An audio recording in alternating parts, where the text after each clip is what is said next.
Hello everyone, this is Toby with Birdsong Studios. Thank you so much for joining me here on the channel. I greatly appreciate your time, your attention, and your openness to these messages.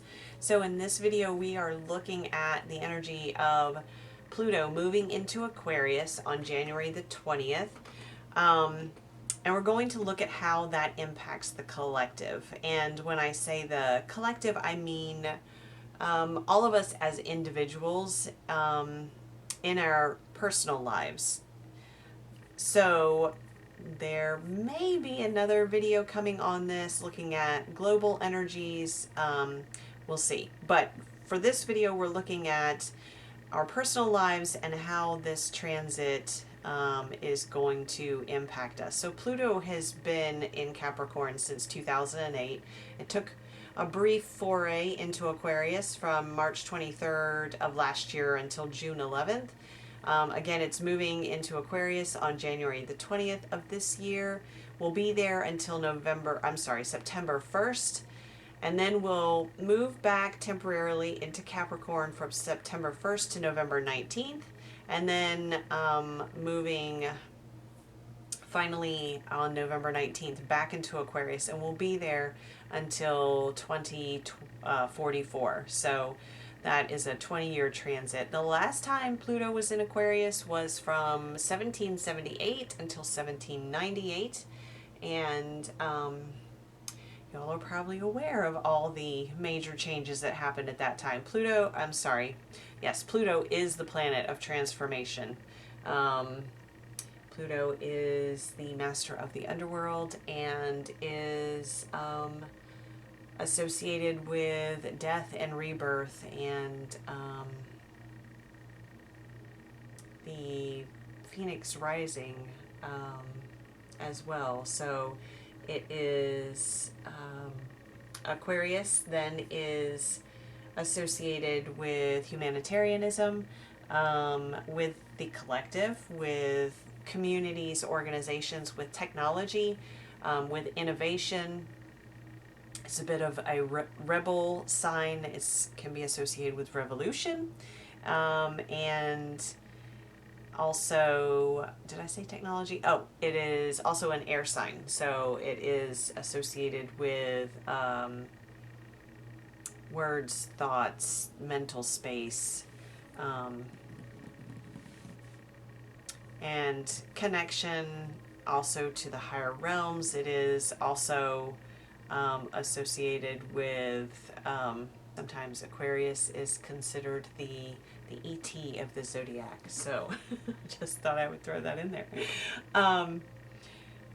We're going to look at, first of all, we're going to look at archetypes. My words left me for a moment. Archetypes that will be representative of the energies and what we will experience during this first period of Aquarius Pluto being in Aquarius. So I'm looking specifically at from January 20th until September 1st. So we'll look at those archetypes, then we'll look at how we can alchemize those and integrate those. And then we'll go to the tarot for some more details. But we're going to start with the archetype, the Wild Unknown Archetype deck from Kim Kranz.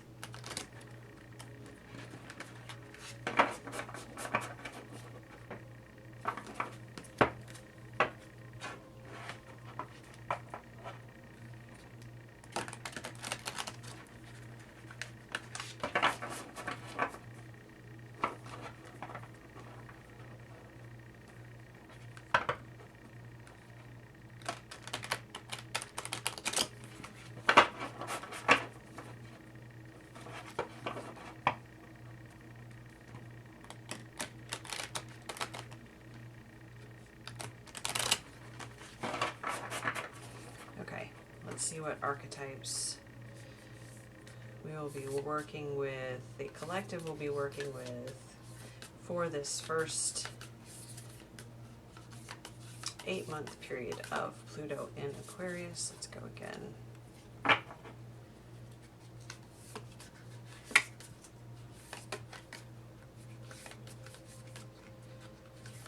cards are rather big.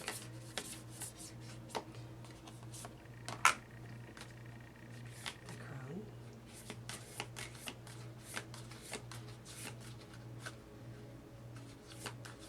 The Wise, Experienced Divine Feminine. Eros.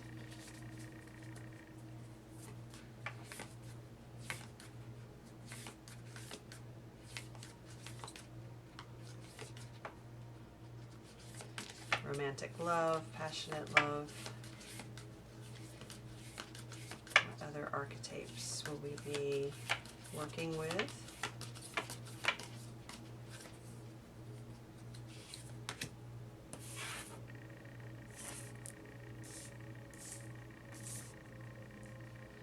The Maiden. Oh, interesting.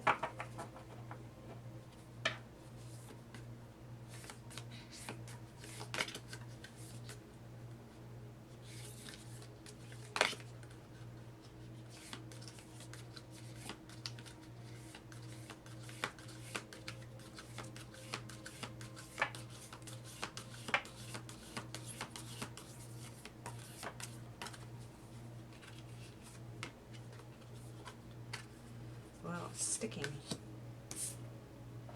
The Starborn. Okay, we have 13. 71. 71. Sorry, 8 and 3. Okay, let me show these to you. We have the Crone, 13. We have Eros, 71. We have the Maiden. And we have the Starborn.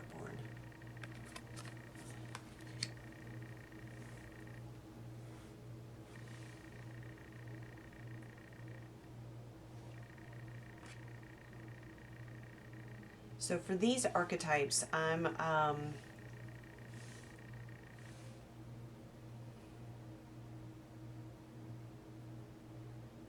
these energies feel like they all want to roll up into one. So I plan to talk about them and go through them individually, but they feel very much like they are all aspects that want to be integrated. Did we talk about that? That's interesting. I'm having a deja vu moment. I feel like I've already said this, but I don't think I did. So these aspects feel like they're, seeing them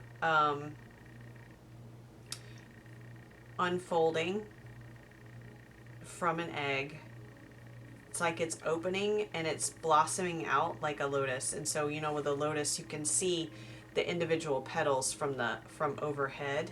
And so it's like this is all being revealed and we're seeing these different aspects, but it's not to say that we're dealing with these archetypes individually. It's that during this time frame we are being afforded an opportunity to integrate all of these aspects, to recognize these aspects within ourselves, within the collective, and to recognize the value in each of these aspects. But it's to understand and accept that they reach their highest potential when they are integrated equally, is what I'm hearing, in a balanced way within the collective, within each of us, within each of our personal lives. So the Crone, the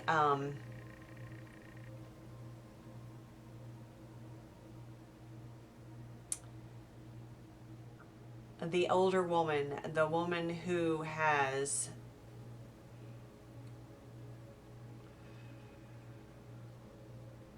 life experience, has seen the magic of life, has seen the pain of life, and has learned, and we have Metatron's cube here too, and so has learned how to And with the raven here, I'm feeling this speaks to the balance of trust in the divine protection of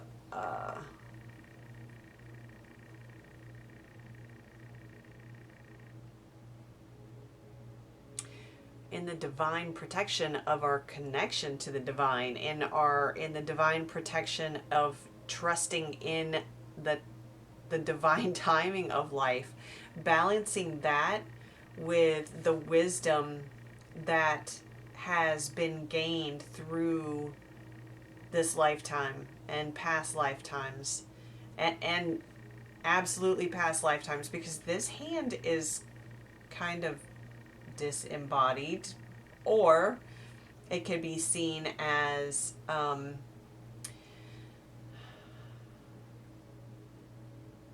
like a pre-human hand is almost what I'm getting. I mean, this is speaking to the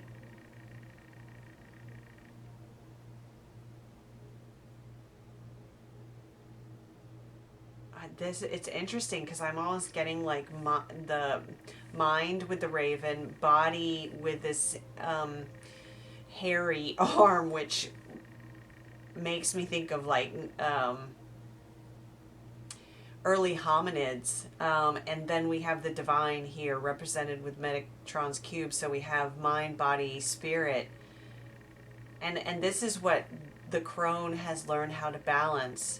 And she epitomizes a version of the divine feminine that has often been suppressed and derided, and not only scolded, but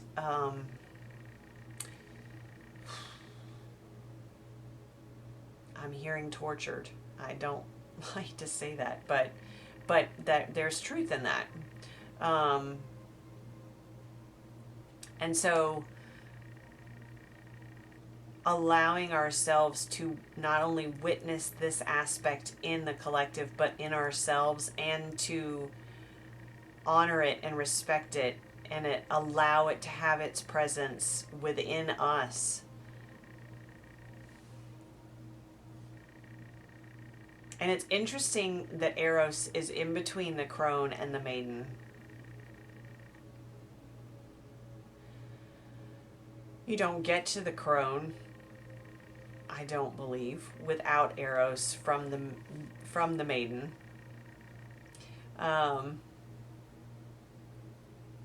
So it's the experience of passion, of sensuality, of sexuality, of romantic love, of that sort of vulnerability and surrender to emotion,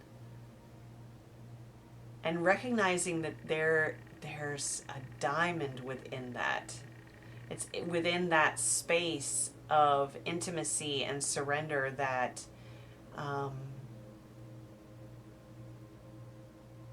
there's an experience within that is divine and is only reached through that experience.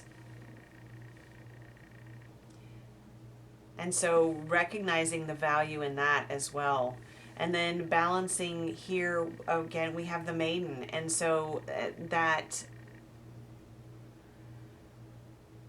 youthful vitality, the innocence that comes with that, the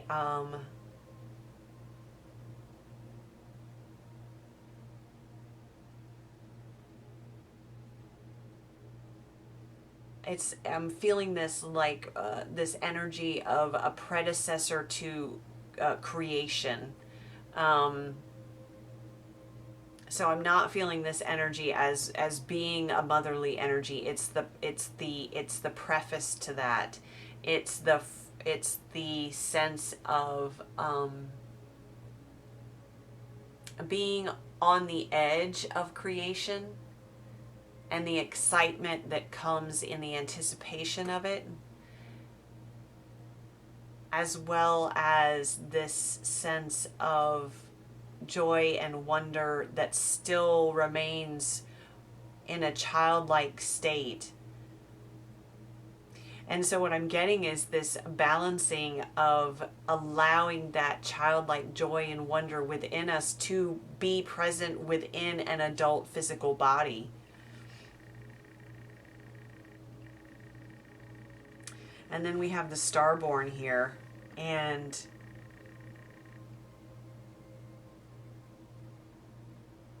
this is the connection that we have to all that is.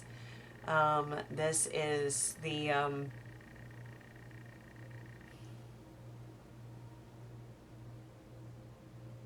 what was that quote from Carl Sagan, that we are made of stardust. That's not the quote, but that's the gist of it. Recognizing our origins from within the stars, and recognizing that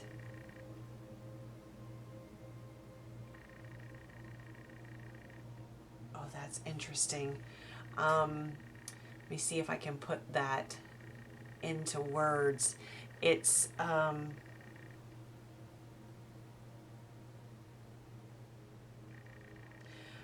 it's a recognition that although we have been present on this earth for quite a while, there are always new creations and new eggs to hatch.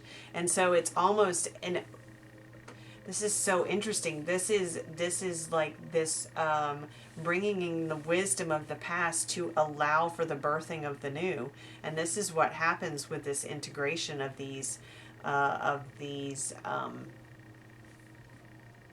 archetypes. The word left me for a moment.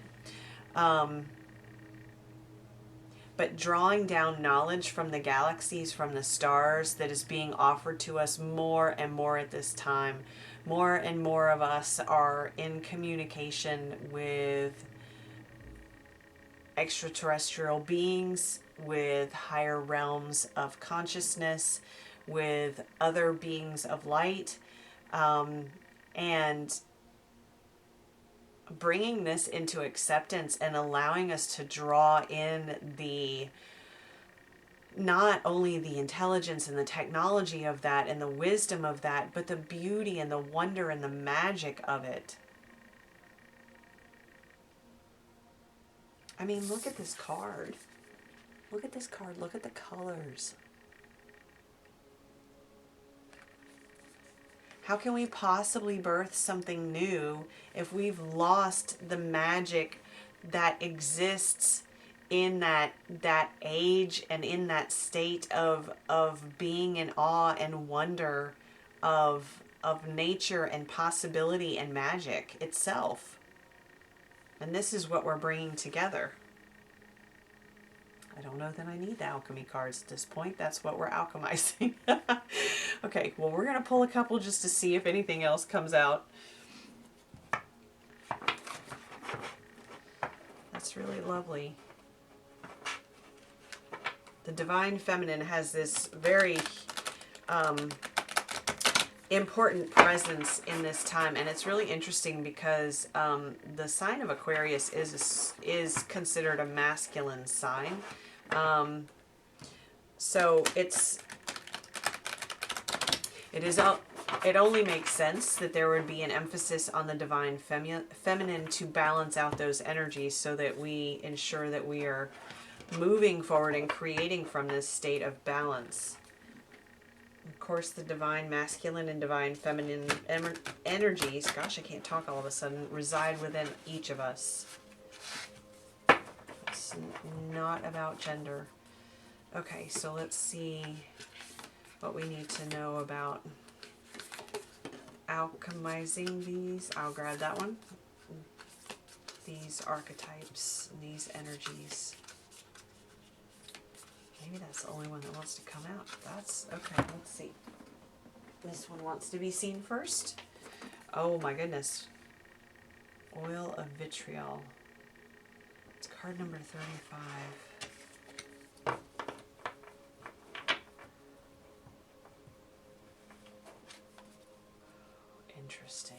Okay, I'm going to look at the book for that one, but what I'm getting is allowing ourselves to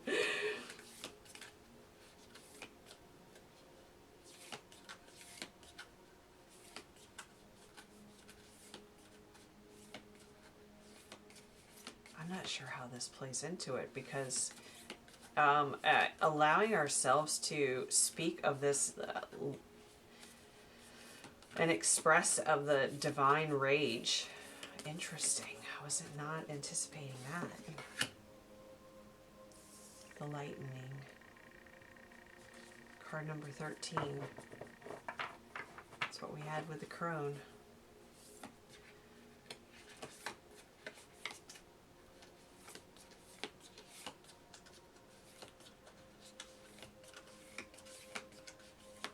Okay, let me get one more.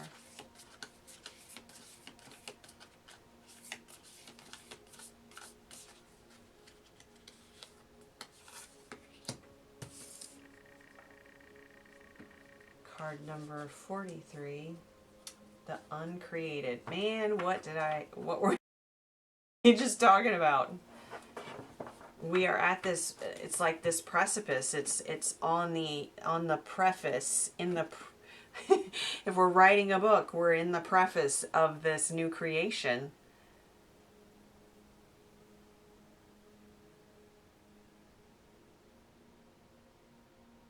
Okay, let me show these to you real quick. The oil of vitriol. Isn't that interesting? That's cool. Oops, I had it turned wrong. And then we have the lightning.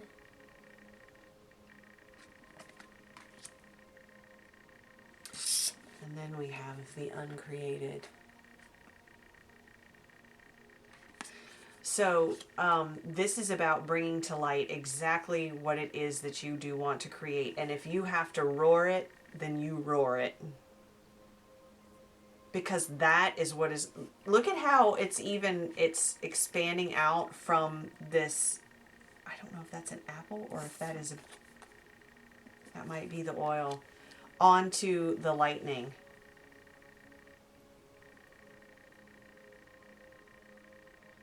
It's being blown out, and that's what's removing the dust, removing the smoke, removing anything that is keeping us from having this transformation that is shown here with the snake. And look, there's another egg in the center. Look at that. Okay, let me look at the book, and let's look at the oil of vitriol, just out of curiosity real quick, guys. And also here, look at the untreated, or the uncreated, and all the colors we have, and they're all in the egg shape. Wow, that's really cool. Okay, 35.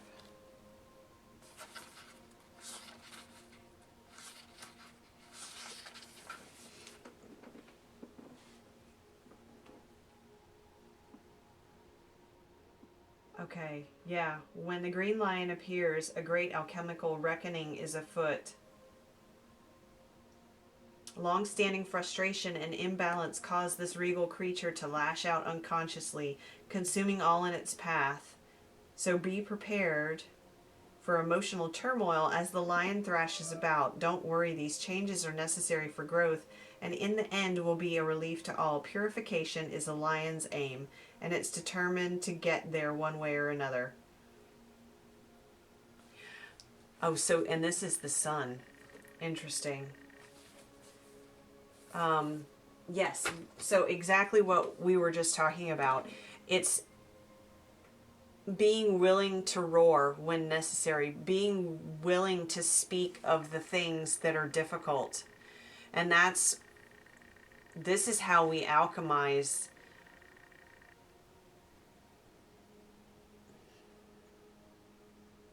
This is how we create what we're moving towards.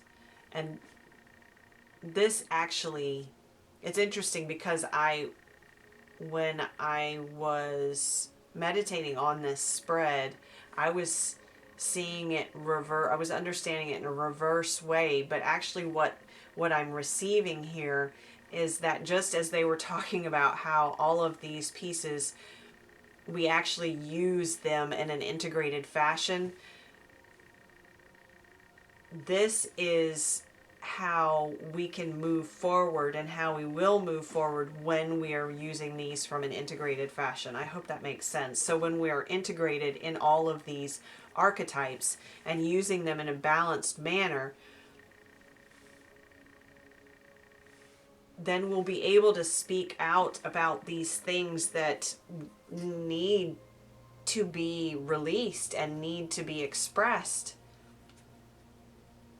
which brings more light into the situation. It's that destruction and that blowing away of the smoke through the roar that reveals the clearing and what is to come, what can then be hatched from that point. And this is the uncreated, because this has to be, look at these beams of light coming in from the side too. Oh my gosh, I'm so not good at this. There we go. Whoa, there we go. See these? Pointing at the prism here.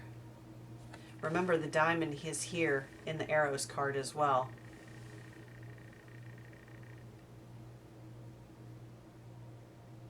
What are we directing our focus at?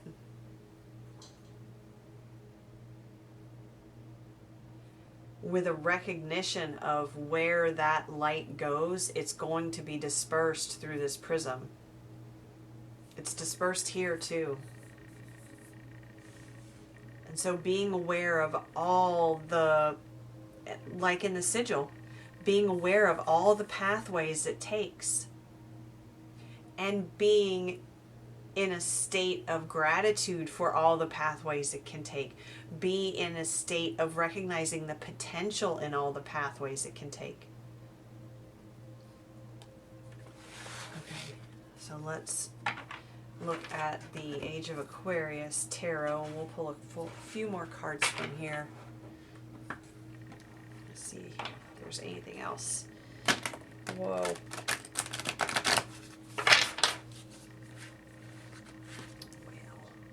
It all nice and neat. Look at that. Okay.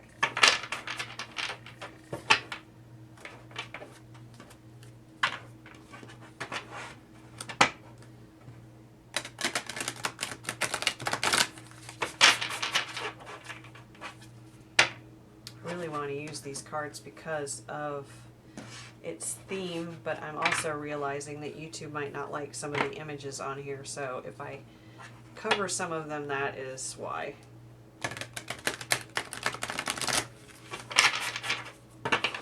Just the human body. There's nothing bad on here, but just so you guys know.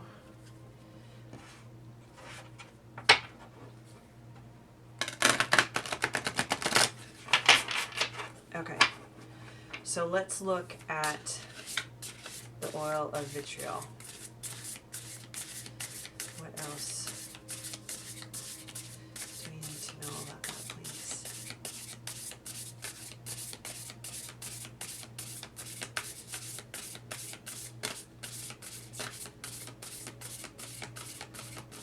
They're reminding me of how it just flew out too. Three of Pearls, so that would be Three of Cups. That is about collaboration and group dynamics, working with others. Can be celebratory too. What else about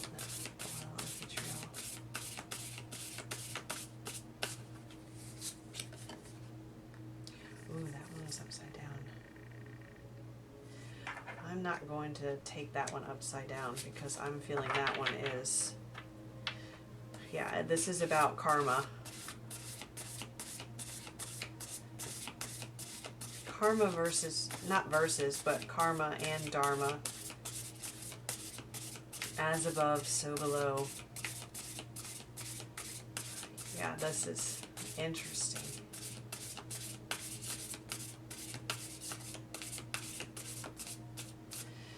So, Eight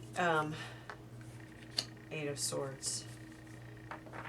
And that can be about self-restriction. Yeah, this is even in those spaces of collaboration and places where you are comfortable working with people or working alongside people. if there has been self-restriction in your expression, there's a twofold message here, that it's important to allow yourself to express that. First of all, they're also saying that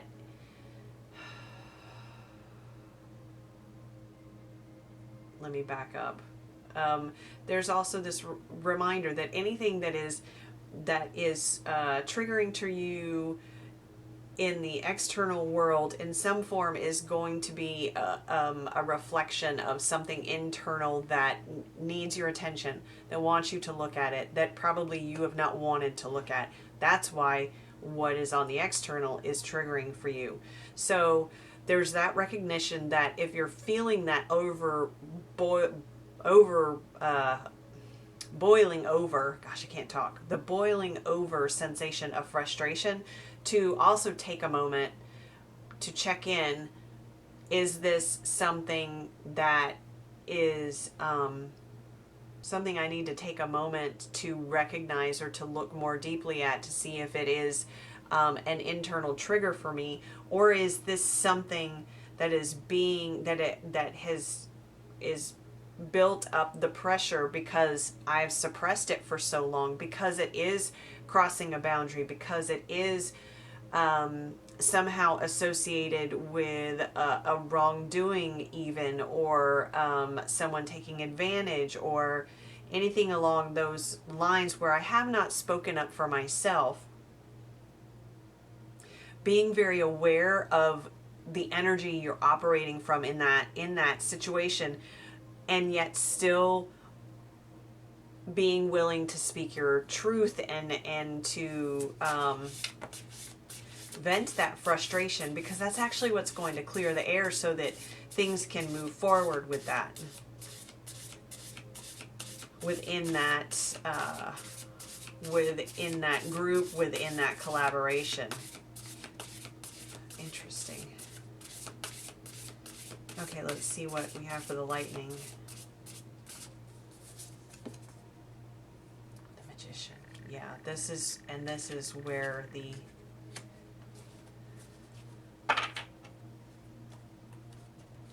let's do this. I'm gonna change up my setup here a little bit. Sorry, to move things around. There we go. So you can see everything. We have the Magician.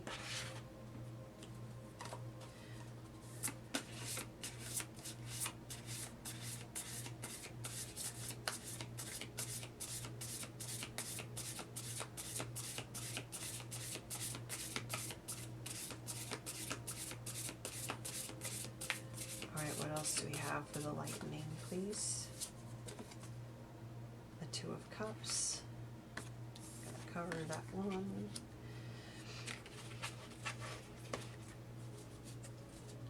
This is the Two of Cups to me. Yeah, it's unification, but I'm feeling this in regards to unification within yourself.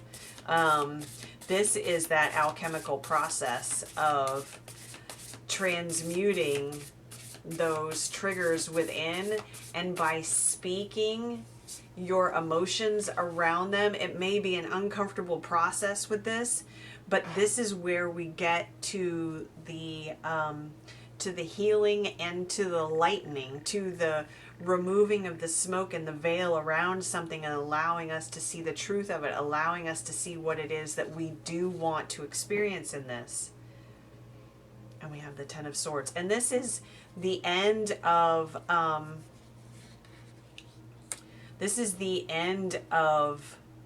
that burden of feeling the heavy wounding. This is the end of a cycle of having your boundaries crossed over. It's about I'm not expressing this well, so give me just a second. It feels like the end of trauma and wounding that has occurred, a painful cycle that has occurred by working from these archetypes separately and not integrating them and not allowing the power of each of them to work side by side together for your highest good, to allow all of these facets of yourself to work together. And it's with the, and it's kind of, we've got this beautiful circular type story going here, and it's echoed in, well, it is echoing the sigil with all of these spirals, because all of these things are weaving together and flowing over one another, and they're not separate. It's that lotus flower being opened, and you can see the petals, but they all overlay each other. So it's not to extract one piece of it and have it speak for itself. It's to understand how these all tie together. And so in the speaking out, in the expression of that divine rage, if there's something, if there's a cause or a truth that just cannot be suppressed any longer, it's an understanding that it's working from this, the integrated place of all these archetypes, that allows for that to come through, not just as rage, but as divine rage, as a revealing of this frustration that comes from a heart-centered place. Look at all the green here. I'm not feeling this as the lion is coming forth in anger or frustration from an imbalanced or wounded place. This is coming from a place of balance and from a heart-centered space, and the recognition that we can speak our truth in that way and express those emotions and come from a heart-centered space. And this is this removal or ending of the cycle that keeps us in a place of second guessing our emotions, to the point where we continue working in groups and in ways that perpetuate a cycle of karma that, again, circling back around, keeps us in the Ten of Swords, which is a painful cycle. It's trauma, it's crisis. And it keeps us out of a position of being unified within ourselves. Okay, so let's look at the uncreated.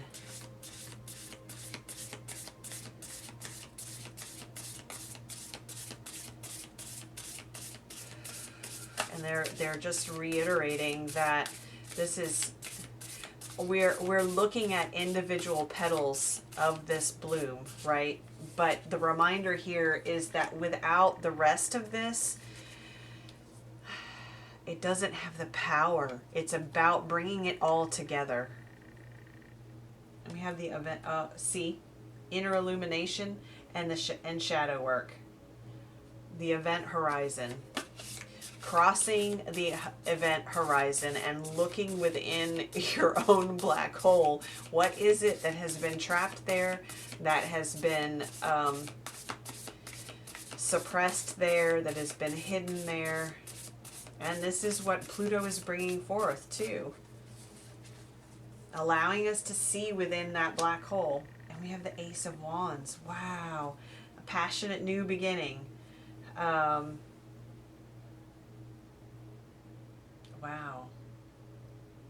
Because it's when we look within, again, we have as above, so below with universal laws. It's when we look within that we can find the truth of all right, hang on. Let me do one more. They were like, you didn't pull 3 cards. There's one more.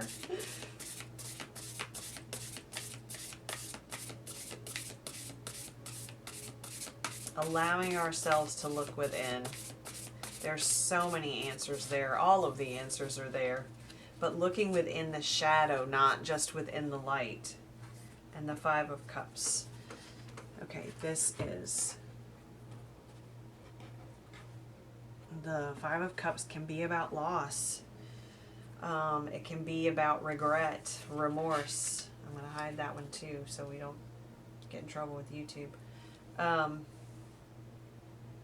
Looking at where the losses have occurred, and rather than moving away from them or just sitting in the regret of them, it's about looking deeply at them and looking within the shadow, allowing ourselves to integrate what we find there, and then letting that be the soil that helps to nurture and nourish this new beginning. As we have the rose petal, or the rose here of the Ace of Wands. I love that depiction of the Ace of Wands. I think that's beautiful.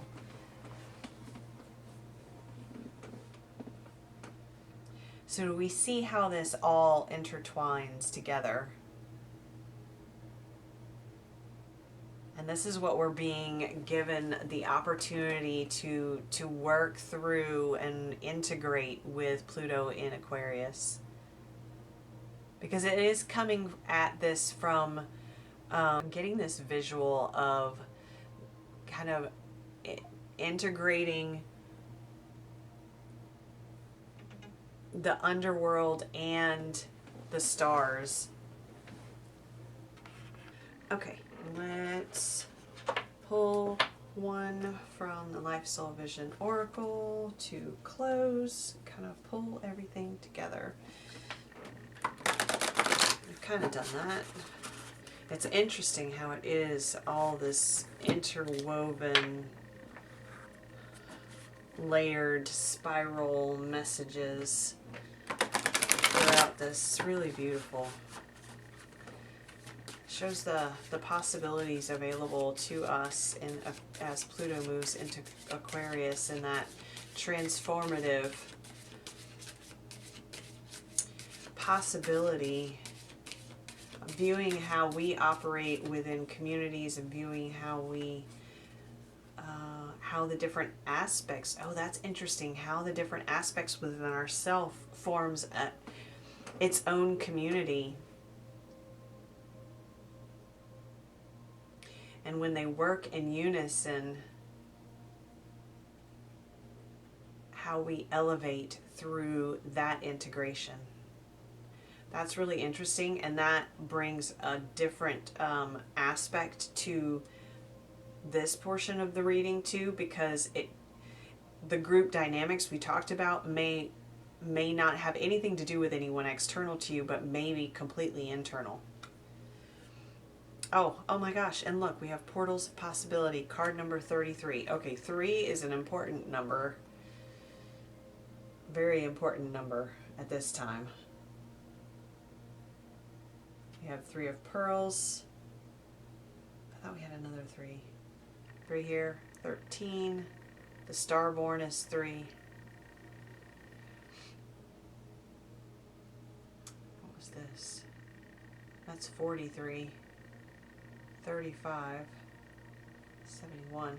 So we have a couple of 8s too, because this 71 is 8, 35 is 8, 8 of Swords here. We have 2 13s, so 14. I'm sorry, 2 13s are 2 different 4s. But this Portals of Possibility, and look at how we have this color combination similar to that in the Uncreated. I'll show them together.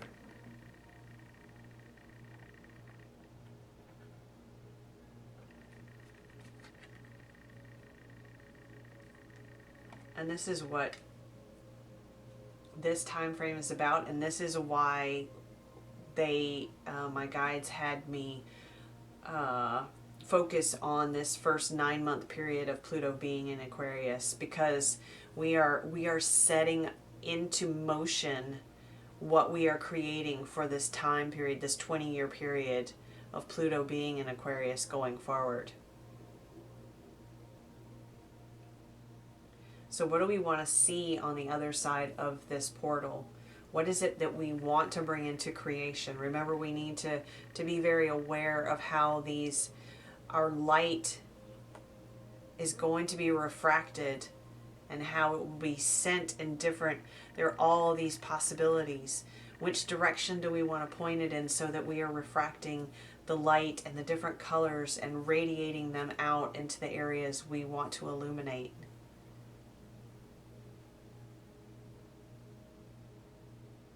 And being very mindful of these archetypes within us and how balanced or imbalanced they are, and then taking steps to bring them into balance so we can use them in unison, so they can work together to bring us to this ascended frequency and vibration that allows us to bring in this creation. Okay, I'm going to leave it there. Thank you guys so much for being here.